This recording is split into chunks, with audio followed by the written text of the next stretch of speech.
Dear friends, welcome to Biblical Parivartana. Welcome to Daily Devotions. Welcome to దేవుని ప్రేమ. ఇదిగో June 27కి చెందినటువంటి వాక్య భాగం కీర్తనలు 119, 121 నుండి 144 వరకు. ఇది సుదీర్ఘమైంది, మనం ఇంటి దగ్గర చదువుకోవాలి తప్పకుండా వాక్యాన్ని.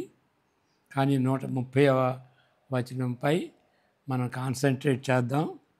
దీనికి ఒక టాపిక్ కావాలి అని అంటే, వారు వివేకులు కాగలరా, can the foolish become wise అనేటువంటిది. దాని గురించి మనం తెలుసుకుందాం.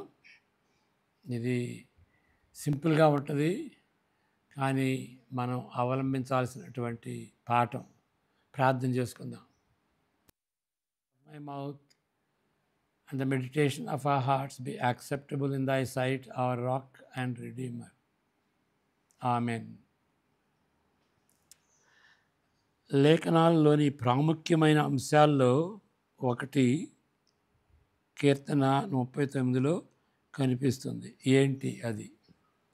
దేవుని మాటలను గ్రహించినప్పుడు రెండు విధాలుగా వెలుగునివ్వగలదు. తెలివి లేని వారికి తెలివి కలిగించును అని 130లో ఉన్నది. మొదటిగా, తెలివి లేని వారికి అంటే ఏంటి అనే పదము వెర్రివారు అనే అర్థం కూడా ఇవ్వవచ్చును. సింపుల్టన్స్. దేవుడు తన కృప చొప్పున ప్రత్యక్షపరచుకునే వెలుగులో జీవించే అవగాహన లేని వారు, అలాంటి వారికి దేవుని వాక్యంలోని వెల్లడి చేస్తూ వెలుగునిస్తుంది. అంతకుముందు ప్రదర్శించలేని నైతిక ఆత్మీయ సమస్యలను గూర్చి లోతైన అవగాహన వచ్చినట్లు దేవుని వాక్యం బోధిస్తుంది. Okay, simpleton will become wise. రెండవది, ఈ మాటలు వారి అవగాహన పరిధిని పొడిగించగలదు. అంటే వెర్రి వాళ్ళని వివేకం చేస్తుంది. వివేకం కలిగినటువంటి వాళ్ళ యొక్క ఆ తెలివిని, ఆ పరిధిని వెడల్పు చేస్తుంది, పొడుగు చేస్తుంది. ఆ పరిధిని విశాలపరుచుద్ది. 2 పేరాలకు ముందు కీర్తనకర్త ఈ విధంగా వ్రాస్తున్నాడు. నీ ధర్మశాస్త్రం, ఇక్కడ మనం బైబిల్లో చదువుకుందాం, 97 నుండి 100 వరకు చదువుకుందాం ఈ మాటలు. మేం అనే మాట అది ఇట్లా ఉంటుంది.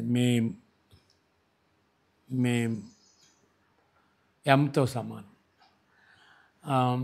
మేం అనేది 22 ఆ అక్షరాల ఆల్ఫాబెట్లో, హెబ్రీ ఆల్ఫాబెట్లో ఒక మాట, ఒక పదం, ఒక అక్షరం. నీ ధర్మశాస్త్రం నాకెంతో ప్రేమగానున్నది, దినమెల్లా నేను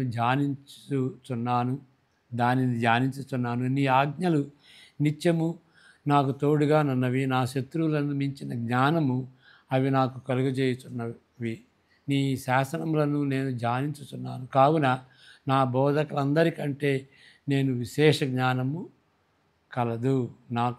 జ్ఞానం కలదు. నీ ఉపదేశములను నేను లక్ష్యము చేయుచున్నాను. కావున వృద్ధుల కంటే నాకు విశేష జ్ఞానము కలదు.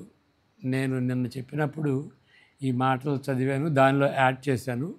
ఈయన ప్రత్యేకంగా ఈ దినానికి ఈ వాక్యాలని కేటాయించాడు. ఆయన బోధకుల కంటే, ఎవరైతే దేవుని వాక్యాన్ని ధ్యానిస్తారో ఆయన బోధకుల కంటే ఎక్కువ మేధాశక్తి ఉన్నదని ఆయన చెప్పటలేదు. లేక ఆయన శత్రువుల కంటే చాకచక్యం గలవాడని, లేక వృద్ధుల కంటే తెలివి గలవాడని చెప్పుట లేదు. కానీ మరి ఏం చెప్తున్నాడు? దేవుని ఉపదేశముపై ఎల్లప్పుడూ ధ్యానించుటను బట్టి ఆయన విధులను అనుసరించుట గట్టి నిబద్ధత కలిగినందున తెలివిగల పండితులకు, బాగా శిక్ష పొందిన రాజకీయ నేతలకు లేని లోతైన అవగాహన, ఆలోచన తీరు తనకు కలుగుతుంది. అంటే ఇది ఏంటి, ఇక్కడ ధ్యానించినప్పుడు ఏమవుతుంది అని అంటే జీవితంలో మార్పు వస్తుంది. అది మనం గమనించాల్సింది. జీవితంలో మార్పు వస్తుంది, జీవిత విధానంలో, ప్రవర్తనలో మార్పు వస్తుంది. మరి మార్పు రావాలి అంటే బుద్ధి, జ్ఞానం ఉండాలి. ఆ వ్యూ, మనస్తత్వం మారాలి, వరల్డ్ వ్యూ మారాలి.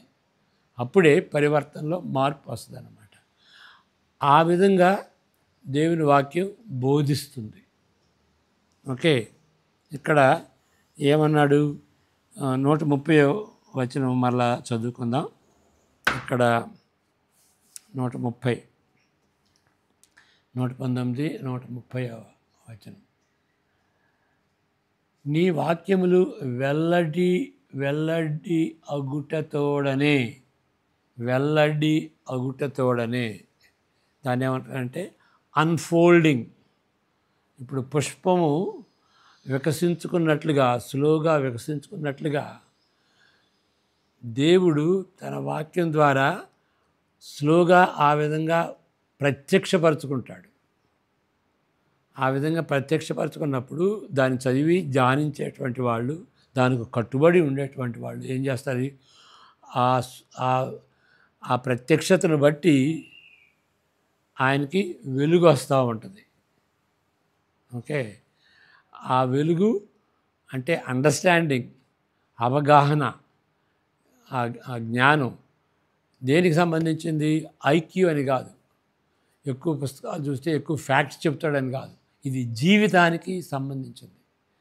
బైబిల్లో జ్ఞానం ఏంటి అని అంటే దేవునికి ఇష్టంగా జీవించేటువంటి జ్ఞానం, అది వస్తుంది అన్నమాట. అంతేగాని ఐక్యూ అని కాదు, ఎక్కువ ఫ్యాక్ట్స్ అని కాదు, ఎక్కువ మెమరీ అని కాదు. జీవితాన్ని ఎట్లా మలుచుకోవాలి, ఏ విధంగా అరేంజ్ చేసుకోవాలి, ఏ విధంగా అరేంజ్ చేసుకోవాలంటే దేవునికి ఇష్టంగా ఉండేటట్టుగా అరేంజ్ చేసుకుని దేవుని ఆశీర్వాదాలు పొందాలి. కాబట్టి పండితులకి, ఎంత బాగా శిక్ష పొందినటువంటి రాజకీయ నేతలకు అలాంటి అవగాహన ఉండదు. అంత లోతైన అవగాహన, ఆ ఆలోచన తీరు వాళ్ళకు ఉండదు. వాళ్ళకు ఉండదు దాన్ని వాక్యం చదువుకునేటువంటి వ్యక్తికి ఉంటుందన్నమాట. వాడు పామరుడై ఉండొచ్చు అంతకుముందు. మరి ఇప్పుడు చూడండి, ఇక్కడ మనం చదివినటువంటి రీతిగా అపోస్తల కార్యాల్లో వాళ్ళెవరు ఫిషర్మెన్. అంటే ఫిషర్మెన్ అంటే వాళ్ళు పట్టుకునేవాళ్ళు కాదు, కొంచెం బిజినెస్ మ్యాన్ అని కూడా అయి ఉండొచ్చు. ఆ ఫిషర్మెన్, యమాయమీలు నాయకులు, అక్కడ హెబ్రీ వాళ్ళ సెమినారీలో చదివినటువంటి వాళ్ళు, పఠించినటువంటి వాళ్ళు, జ్ఞానం ఉన్నటువంటి వాళ్ళు, ఐక్యూ ఉన్నటువంటి వాళ్ళు, నేర్పరులు, శిక్ష పొందినటువంటి వాళ్ళు, పిహెచ్డి ఉన్నటువంటి వాళ్ళు, వాళ్ళు ఈ శిష్యులను చూసి, అపోస్తలను చూసి, అరే వీళ్ళకి పామరులు కదా, వీళ్ళకి ఎంత జ్ఞానం వచ్చింది అని ఆశ్చర్యపోయారు. ఓకే, తెలుసుకున్నారు, ఈయన ఆయనతో, వీళ్ళందరూ ఆయనతో ఉన్నారు, యేసుక్రీస్తుతో ఉన్నారు.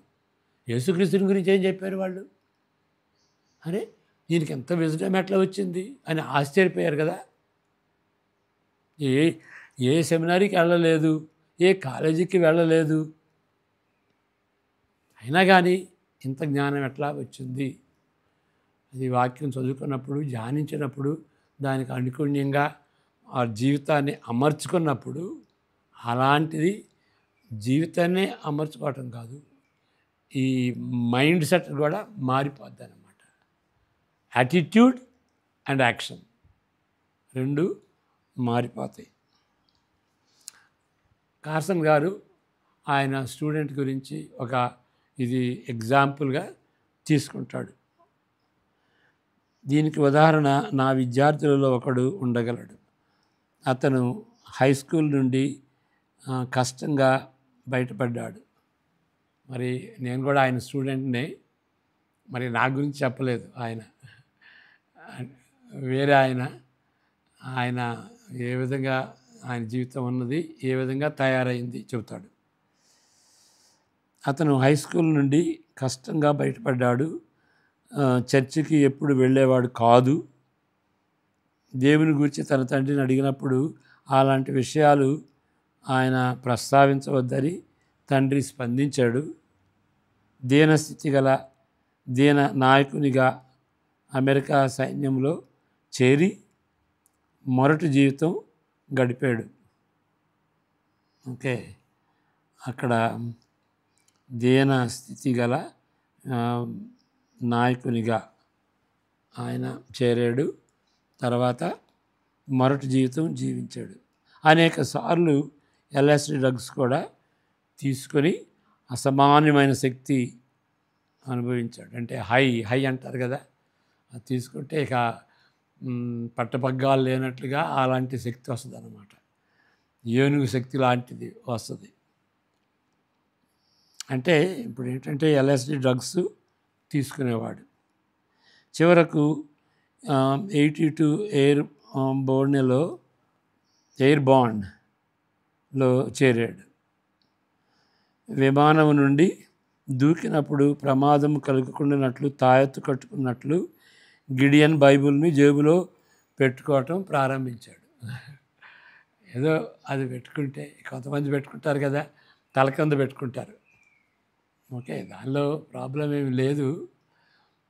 కానీ చదువుకోకపోతే లాభమే ఉంది. ఇక అది మూఢనమ్మకం లాగా దాన్ని చదువుకోకుండా అది పెట్టుకుంటే ఏదో ఆశీర్వాదం వస్తుంది అని, అది తాయెత్తు కట్టినట్టుగానే ఉంటుంది. ఆ విధంగా ఆయన జేబులో పెట్టుకోవటానికి ఆయన క్యారీ చేశాడు. అంటే పెద్ద బైబిల్ అయి ఉండొచ్చు, ఏదో రీతిగా ఆయన దాన్ని ఉంచుకునేవాడు. చివరకు దానిని చదువుటకు మొదలుపెట్టాడు. చదువుటతో అలవాటు లేనందున, అంటే ఏ విధంగా చదవాలో ఆయనకి పెద్ద ఎక్స్పీరియన్స్ లేదు కాబట్టి స్లోగా చదివేవాడు. ఓకే, చదువుటలో లేని దాన్ని బట్టి. ఓకే,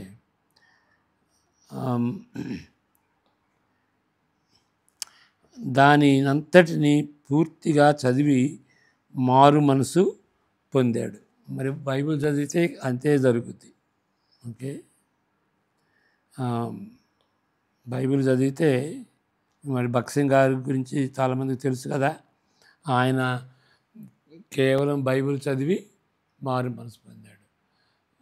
స్టీవెన్ అని ఒక పాస్టర్, స్టీవెన్ వైజాగ్లో ఉన్నాడు.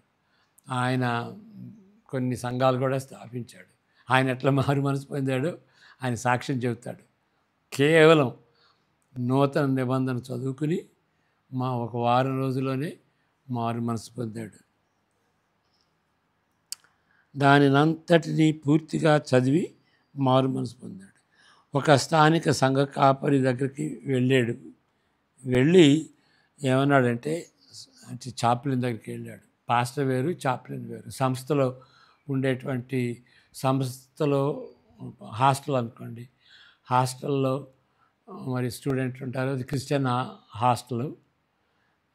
వాళ్ళకి చాప్లిన్గా, వాళ్ళకి కాపరిగా ఉంటాడు. వాడిని పాస్టర్ అంటారు, వాళ్ళని చాప్లిన్ అంటారు అన్నమాట. మరి మిలిటరీలో కూడాను చాప్లిన్స్ ఉంటారు. ఆ చాప్లిన్ దగ్గరికి వెళ్ళాడు. అప్పుడు అన్నాడు, పాదిరి గారు నేను రక్షణ పొందాను అని సంతోషంగా సాక్ష్యం ఇచ్చినట్టుగా చెప్పాడు. అయితే దానికి స్పందిస్తూ ఆ చాప్లిన్ ఏమన్నాడంటే, లేదు నువ్వు ఇంక అప్పుడే పొందలేదు. ఓకే, నీవు ఇంకా ఇంకా పొందలేదని ఆ, చెప్పాడన్నమాట. ఆయన చెప్పినప్పుడు దానికి స్పందిస్తూ నీవు పొందలేదు, నీకు రక్షణ ఇంకా అప్పుడే పొందలేదు అన్నాడు.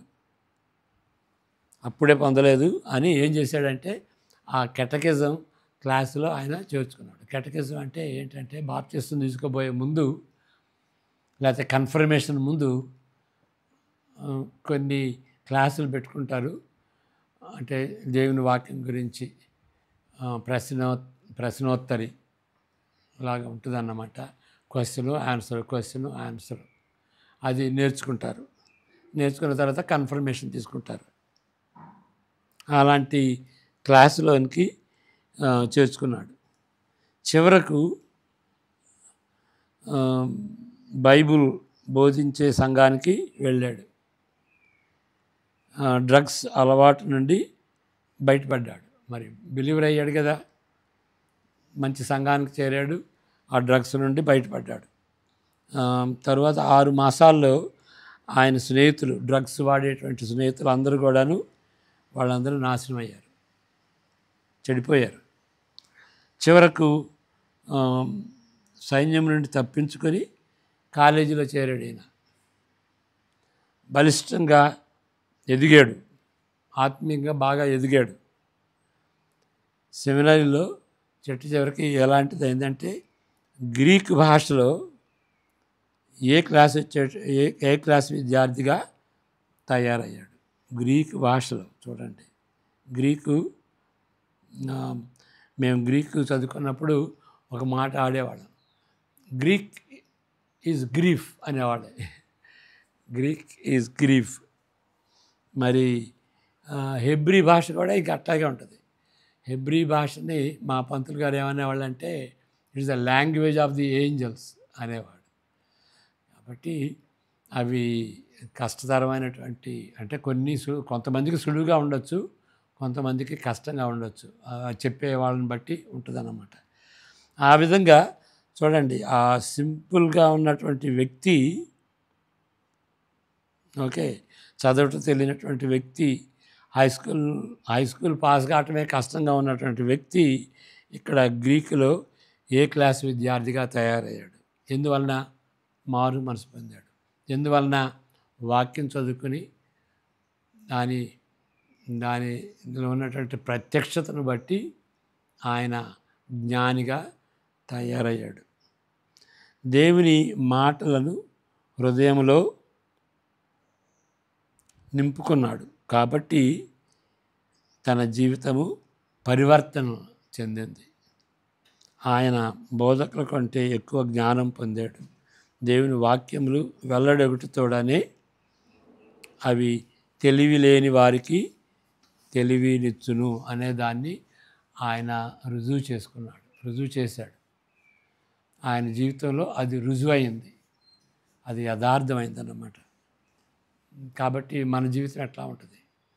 ఆ ఉద్దేశంతోనే బిబ్లికల్ పరివర్తన అని పేరు పెట్టాం. ఓకే, ఈ విధంగా వాక్యం చదువుకుంటే, ధ్యానించుకుంటే, అనుదినం ధ్యానించుకుంటే, దానిలో ఉన్నటువంటి అర్థాన్ని తెలుసుకుంటే, చదువుకున్నంత మాత్రాన ఏం కాదు. కానీ ఇప్పుడు వాక్యాన్ని చదువుకోవటం ఒక ఎత్తు, మరి వాక్యం చదువుకోవటం, ధ్యానించటం, స్టడీ చేయటం ఒక ఎత్తు, మరి దాన్ని ఇది ఒక మెట్టు, ఇది రెండవ మెట్టు చదువుకోవటం. ఇంకొక విషయం చెప్తాను నేను. అంతకుముందు ఒకసారి చెప్పాను, ఇప్పుడు దాన్ని మరలా రిపీట్ చేస్తాను, సందర్భం వచ్చింది కాబట్టి. అది ఏంటి అని అంటే, అక్కడ 3 మెట్లు ఉంటాయి.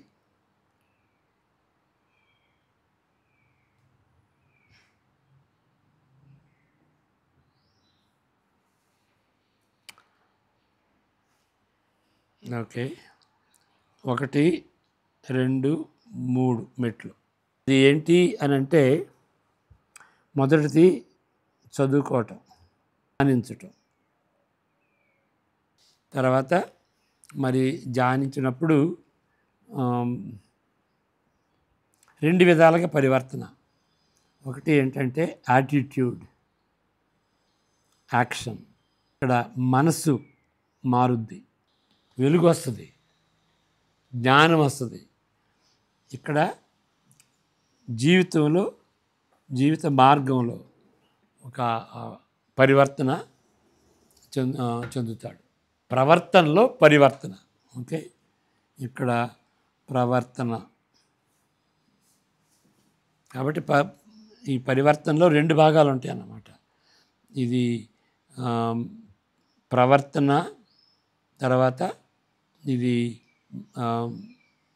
మనసు, వరల్డ్ వ్యూ. ఇది రెండు కాక మూడని చెప్పాను కదా. ఇది ఏంటి రెండవది అనేది మనం ప్రశ్న వేసుకోవాలి. ఎందుకంటే చాలామంది చదువుతారు కానీ వాళ్ళ జీవితాల్లో ఈ పరివర్తన రావట్లేదు. ఏంటి కారణం అంటే ఇక్కడ నిర్ణయం తీసుకోవాలి.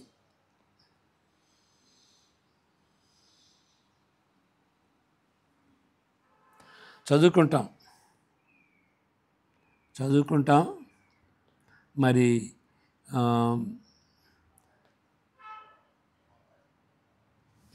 చదువుకుని నిర్ణయం తీసుకోవట్లా.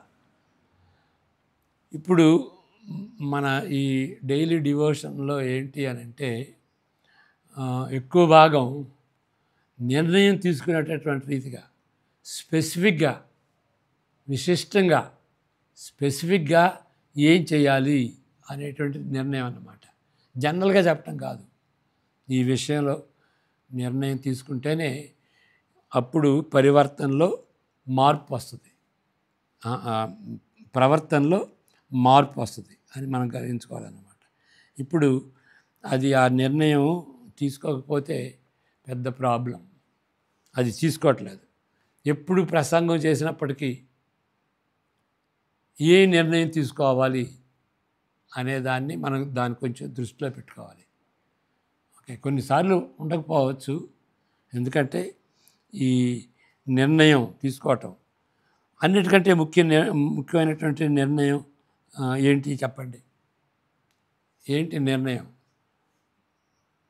చెప్పకుండానే మనం ఊహించుకోవాలి.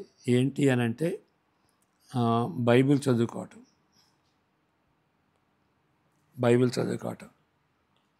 వ్యక్తిగతంగా చదువుకోవాలి, కుటుంబంతో చదువుకోవాలి. అఫ్కోర్స్ ఇంకొకటి ఏంటంటే మనం చర్చికి వెళ్ళి ఉపన్యాసకులు, బోధకులు, ప్రీచర్స్, ఓకే, బోధకులు, ప్రసంగికులు వాళ్ళ దగ్గర వినొచ్చు. కానీ ఇవి చాలా ముఖ్యం. ఇవి వ్యక్తిగతంగా, కుటుంబ రీతిగా మనం బైబిల్ చదువుకోవటం. రెండవది ఏంటి అని అంటే ప్రార్థన. ఓకే, ఆ రెండు మరీ ముఖ్యం. ఇంకా దీనికి రెండు కలపాలి అని అంటే ఇప్పుడు ఒక ఇంటికి ఇంటికి 4 గోడలు ఉంటాయి కదా. ఆ 4 గోడలతో పోల్చవచ్చు. అది ఏంటి అంటే సహవాసం. అదే అందుకనే మనం చర్చికి వెళ్ళాలి. ఓకే, చర్చికి వెళ్ళాలి. నాలుగవది ఏంటి అని అంటే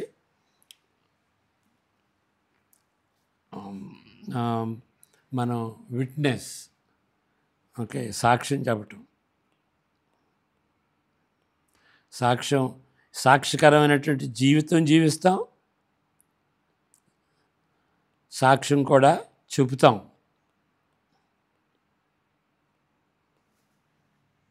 ఇప్పుడు ఇది కూడా ముఖ్యం అన్నమాట. ఇప్పుడు జీవితం జీవిస్తే సరిపోద్ది అని అంటారు. ఎందుకంటే మరి సమాజంలో జీవించినప్పుడు మనం సువార్త కానీ చెప్తూ ఉంటే మనకు కొంచెం కష్టం కలుగుద్ది, ఒత్తిడి కలుగుద్ది, హింస కలుగుద్ది. ఇబ్బంది కలుగుద్ది. కాబట్టి చెప్పం. అప్పుడు ఏమనుకుంటారంటే, ఓ ఈయన సరే పరిశుద్ధుడిగా జీవిస్తున్నాడండి, అంత నిష్ఠగా నేను లేనండి అనుకుంటారు.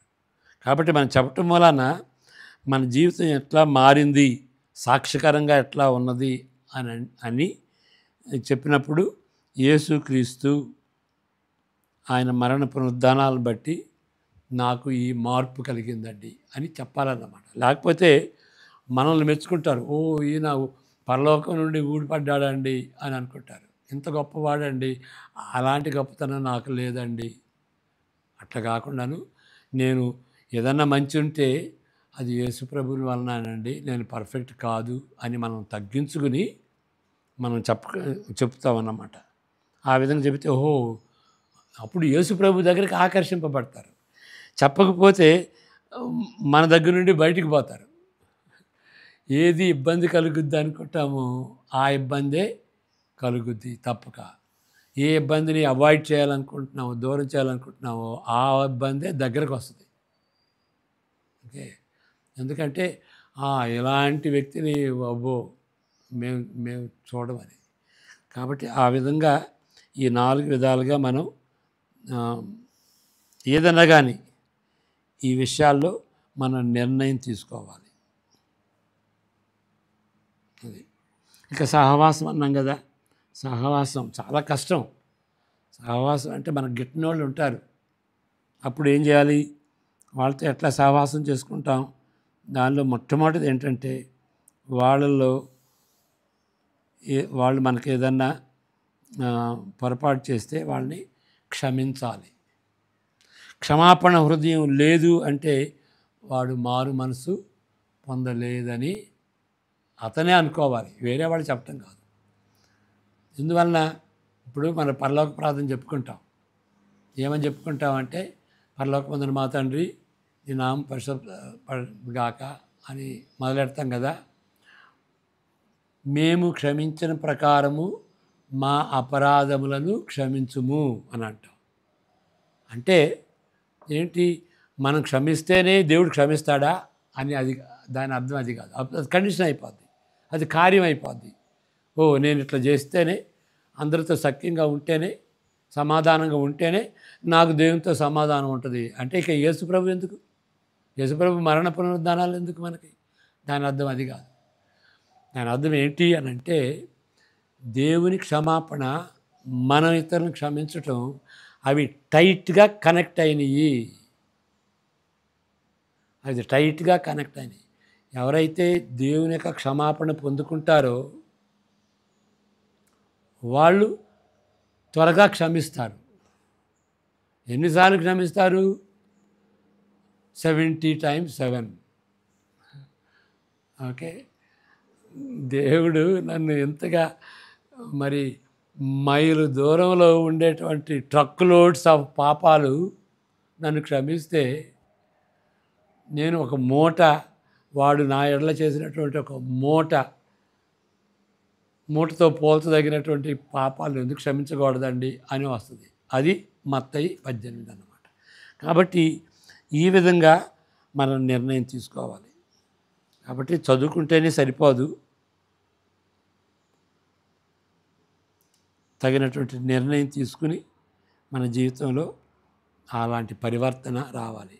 అలాంటి మనస్సు, తేజస్సైనటువంటి మనస్సు, ఆ వెలుగు మనలో ఉంటుంది. ప్రార్థన చేసుకుందాం. ప్రభువా, మేము అనేక విషయాలు మాట్లాడుకున్నాం, వీటన్నిటిలో మీ కృపను అనుగ్రహించండి. ఎక్కడైతే తప్పిపోయామో ఆ విషయాల్లో మమ్మల్ని క్షమించవలసిందిగా యేసు ప్రభు పేరట వేడుకుంటున్నాం తండ్రి.